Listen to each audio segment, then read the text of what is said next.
ಪ್ರೀತಿಯ ನನ್ನ ಯೂಟ್ಯೂಬ್ ಕುಟುಂಬಕ್ಕೆ ಮತ್ತೊಮ್ಮೆ ನನ್ನ ಪುಟ್ಟ ಪ್ರಪಂಚಕ್ಕೆ ಸ್ವಾಗತ. ಇವರು ನಮ್ಮ ಬೋಡಮ್ಮ.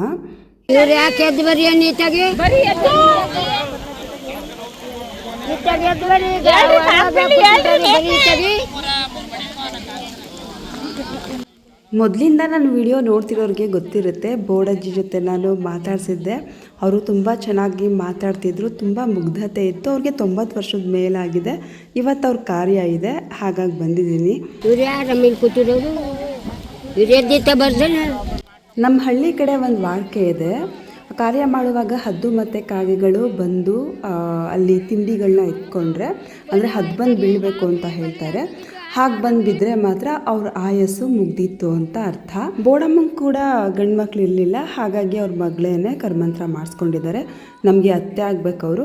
ಇದೇನಿದು ಕಾರ್ಯದ್ದು ವಿಡಿಯೋ ಮಾಡಿದ್ದಾರೆ ಅಂತ ಅಂದ್ಕೊಳ್ತಿದ್ದೀರಾ? ನನ್ನ ಪ್ರಕಾರ ಇದೆಲ್ಲ ನಮ್ಮ ಜೀವನದಲ್ಲಿ ಬರುವಂತಹ ಹಂತಗಳು. ಸೊ ಪ್ರತಿಯೊಂದನ್ನು ನಾವು ಅನುಭವಿಸಲೇಬೇಕು. ನೀವೆಲ್ಲ ನೋಡಿರೋ ಹಾಗೆ ನಾನು ಫಂಕ್ಷನ್ಸ್ನ ಎಷ್ಟು ಅಟೆಂಡ್ ಮಾಡ್ತೀನೋ, ಈ ಥರ ಕಷ್ಟದ ಕಾರ್ಯಗಳಿಗೂ ಹಾಗೆ ಹೋಗ್ತೀನಿ.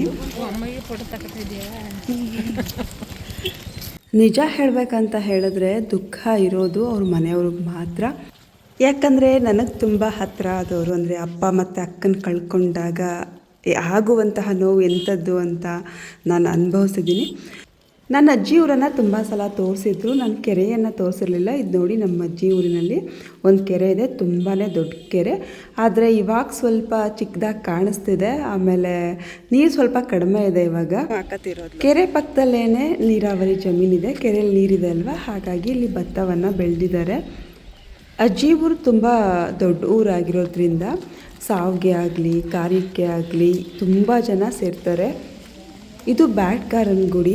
ಗೇಟ್ ಎಲ್ಲ, ಕಾಂಪೌಂಡ್ ಎಲ್ಲ ಮೊದಲು ಹಾಕ್ಸಿರ್ಲಿಲ್ಲ, ಇವಾಗ ಹಾಕ್ಸಿದ್ದಾರೆ. ಇದ್ರ ಬಗ್ಗೆ ನಾನು ಆಲ್ರೆಡಿ ಹೇಳಿದ್ದೀನಿ. ಅಜ್ಜಿ ಊರಿಗೆ ಬಂದವರೆಲ್ಲ ಕೋಳಿ ಕುಯ್ಬೇಕಂತ. ಬಳ್ಳಾರಿ ದೇವಿ ದೇವಸ್ಥಾನದ ಬಗ್ಗೆನೂ ಹೇಳಿದ್ದೀನಿ. ಹಿರಿಮಗ ಹಿರಿಮಗಳು ಹುಟ್ಟಿದ್ರೆ ಬಳ್ಳಾರಿ ಗೌಡ ಅಂತ ಇಡಬೇಕು, ಹೆಣ್ಮಕ್ಳು ಹುಟ್ಟಿದ್ರೆ ದೇವಮ್ಮ ಅಂತ ಇಡಬೇಕಂತ. ಅಜ್ಜಿ ಕಾರ್ಯಕ್ಕೆ ಇವತ್ತು ನಾನ್ ವೆಜ್ ಮಾಡಿದ್ದಾರೆ. ಆಲ್ಮೋಸ್ಟ್ ಇತ್ತೀಚೆಗೆ ಎಲ್ಲರೂ ನಾನ್ ವೆಜ್ನೇ ಮಾಡ್ತಾಯಿದ್ದಾರೆ. ಊಟ ಮುಗಿಸ್ಕೊಂಡು ಅಜ್ಜಿ ಮನೆ ಹತ್ರ ಹೋದೆ. ನಮ್ಮ ಅತ್ತೆ ಮನೆಯೇ, ನಮ್ಮ ಮಾವನ ಮನೆ ಇದು. ನಾನು ನಿಮಗೆ ಕೃಷಿಕಾ ಅಂತ ತೋರಿಸ್ತಿರ್ತೀನಿ ನೋಡಿ, ಅವ್ರ ಮನೆ ಇದು. ಊಟವನ್ನು ಚೌಲ್ಟ್ರಿ ಹತ್ರ ಮಾಡಿಸಿದ್ರು. ಊಟ ಮುಗಿಸ್ಕೊಂಡು ಮಾತಾಡ್ಸ್ಕೊಂಡು ಹೋಗೋಣ ಅಂತ ಮನೆ ಹತ್ರ ಬಂದ್ವಿ. ನಾನು ನಿಮ್ಗೆ ಹೇಳಿದ್ದೀನಲ್ವ, ನಮ್ಮ ಹಳ್ಳಿ ಕಡೆ ಯಾವಾಗಲೂ ಯಾರ್ಯಾರು ಬರ್ತಾರೋ ಅವ್ರಿಗೆಲ್ಲ ತಿಂಡಿಯನ್ನು ಕೊಡ್ತಾರೆ ಅಂತ. ಸೊ ಇವರು ಕೂಡ ತಿಂಡಿ ಪ್ಯಾಕ್ ಮಾಡಿದರು, ನಮಗೂ ಕೂಡ ಕೊಟ್ಟು. ತುಂಬ ಚೆನ್ನಾಗಿ ಮಾಡಿದರು. ಚಕ್ಲಿ, ನಿಪ್ಪಟ್ಟು, ಕಜ್ಜಾಯ ಎಲ್ಲ ತುಂಬಾ ಚೆನ್ನಾಗಿ ಮಾಡಿದರು. ಕಾರ್ಯ ಮುಗಿಸ್ಕೊಂಡು ನಮ್ಮೂರ ಕಡೆ ಹೋಗ್ತಾ ಇದ್ದೀನಿ. ಇವತ್ತು ಹೋಗ್ತಾ ಹೋಗ್ತಾ ಇದ್ದಕ್ಕಿದ್ದಂಗೆ ಮಳೆ ಬಂದುಬಿಡ್ತು.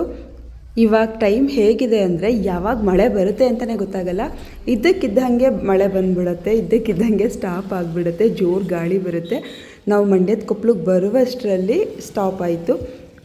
ಹಾಗೂ ನೆಲ ಎಲ್ಲ ನೀರು ನಿಂತ್ಕೊಳ್ಳೋ ಮಟ್ಟಿಗೆ ಮಳೆ ಹುಯ್ದಿದ್ದು. ನಾನು, ಅಮ್ಮ ಮತ್ತು ಸಾವಿತ್ರಕ್ಕ ಹೋಗಿದ್ವಿ. ನಮ್ಮ ಅಮ್ಮ ನಮಗೆ ಸಿಗಲೇ ಇಲ್ಲ, ಯಾಕಂದರೆ ಅವರು ತಿಥಿ ಕಾರ್ಯದಲ್ಲಿ ಊಟ ಮಾಡಲ್ಲ. ಅಜ್ಜಿ ಮನೆಗೆ ಹೋಗಿರ್ತೀನಿ ಅಂತ ಹೋದವರು ಅವ್ರು ಎಲ್ಲಿ ನಾಪತ್ತೆ ಆಗಿಬಿಟ್ರು. ಸೊ ಅವ್ರು ಬರ್ತಾರೆ ಅಂತ ನಾನು ಶಾರು ಬರೋಷ್ಟರಲ್ಲಿ ಊರಿಗೆ ಹೋಗಬೇಕಂತ ಬಂದೆ. ಪ್ಲಾಸ್ಟಿಕ್ ಮಾತ್ರ ಎಲ್ಲೆಲ್ಲೂ ಹಾಕೋದು ಈಗಲೂ ಬಿಟ್ಟಿಲ್ಲ. ಶ್ರೀರಂಗಪಟ್ಟಣಕ್ಕೆ ಹೋಗೋದಕ್ಕೆ ಒಂದು ಆಟೋ ಬಂದು ನಿಂತ್ಕೊಂತು, ಬನ್ನಿ ಅಂತ. ಇನ್ನೇನೋ ಬಸ್ ಬರುತ್ತೆ, ಸುಮ್ಮನೆ ಯಾಕೆ 14 ರೂಪಾಯಿ ಇಲ್ಲಿಂದ ನಮ್ಮೂರಿಗೆ 28 ರೂಪಾಯಿ ವೇಸ್ಟ್ ಆಗುತ್ತೆ ಅಂತ ನಾವು ಗೌರ್ನಮೆಂಟ್ ಬಸ್ಸಿಗೆ ಕಾಯ್ಕೊಂಡು ಕುತ್ಕೊಂಡ್ವಿ. ಅದಕ್ಕೂ ತಪ್ಪ ಕಮೆಂಟೆಲ್ಲ ಮಾಡೋದಕ್ಕೆ ಹೋಗಬೇಡಿ, ಅನುಕೂಲ ಇದೆ ಅಲ್ವಾ ಇವಾಗ. ಸೊ ಅದನ್ನು ನಾವು ಉಪಯೋಗ ಮಾಡ್ಕೊಳ್ಳೋಣ ಅಂತ ಅಷ್ಟೇ.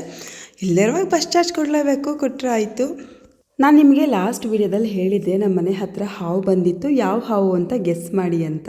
ಲಲಿತಾ ಸಿಸ್ಟರ್ ಕೇರೆ ಹಾವು ಅಂತ ಹೇಳಿದರು, ಆದರೆ ಇದು ಕೇರೆ ಹಾವಲ್ಲ, ಇದು ಕಟ್ಕಟ್ ಹಾವು. ನಮ್ಮ ಮನೆಗೆ ಬಂದಿದ್ದ ಹಾವು ಕಟ್ಕಟ್ ಹಾವು. ಅದು ನಮಗೆ ಕಾಣಿಸ್ತಾನೆ ಇರಲಿಲ್ಲ. ಕಟ್ಕಟ್ ಹಾವ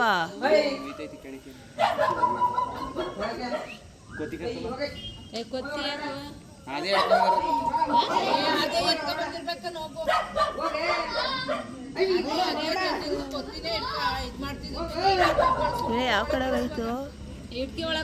ಅಲ್ಲಿ ಒಳಗಡೆ ಹೋಗಿದೆ. ಶುಚಿಯಮ್ಮ ತಲೆ ಮೇಲೆ ಕಾಳು ಮಾಡ್ಬಿಡುವೆ. ನಿಂಗೆ ಹೆಂಗ್ ಗೊತ್ತಾಯ್ತು? ಕೊತ್ತಿ ಕಚ್ತದಲ್ಲ, ಕೊಲ್ಲಿ ಅನ್ಕೊಂಡು ಬಂದೆ ಅತ್ತಗೆ. ಏನ್ ಸೈ ಅಂತ ಈ ಕಾಲ್ ಮೇಲೆ ಹಿಂಗ್ ಬಂದ್ಬಿಡ್ತು, ಹರ್ಕೊಂಡಿ ಫೋನಲ್ಲೇ ಚೆನ್ನಾಗಿ ಕಾಣಿಸ್ತೈತೆ ಮಮ್ಮಿ, ಅಲ್ಲಿ ಕಾಣಿಸ್ತಲ್ಲ ನನಗೆ. ಇಲ್ಲಿ ಫೋನಲ್ಲಿ ಕಾಣಿಸ್ತಾ ನೋಡಿ, ಇಲ್ಲಿ ಮಮ್ಮಿ ಫೋನಲ್ಲಿ ಕಾಣಿಸ್ತಾ ನೋಡಿ, ಇಲ್ಲಿ ಅಲ್ಲೇ ನಮ್ಮ ಮನೆ ಹತ್ರ ಬಂದಿರೋ ಹಾವುಗಳಿದ್ದು 3ನೇ ಹಾವು.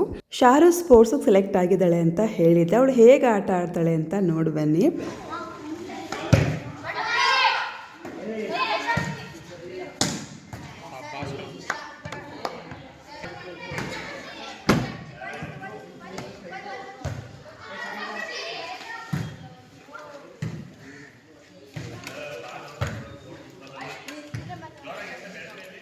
ಸ್ಕೂಲ್ ಗ್ರೂಪ್ನಲ್ಲಿ ಈ ವಿಡಿಯೋವನ್ನು ಕಳಿಸಿದ್ರು, ಹಾಗಾಗಿ ನಿಮಗೂ ಶೇರ್ ಮಾಡ್ತಾ ಇದ್ದೀನಿ. ಈ ವಿಡಿಯೋ ಇಷ್ಟ ಆದರೆ ಒಂದು ಲೈಕ್ ಮಾಡಿ. ಫಸ್ಟ್ ಟೈಮ್ ನನ್ನ ಚಾನಲ್ನ ನೋಡ್ತಿರೋರು ಸಬ್ಸ್ಕ್ರೈಬ್ ಮಾಡೋದನ್ನು ಮರಿಬೇಡಿ.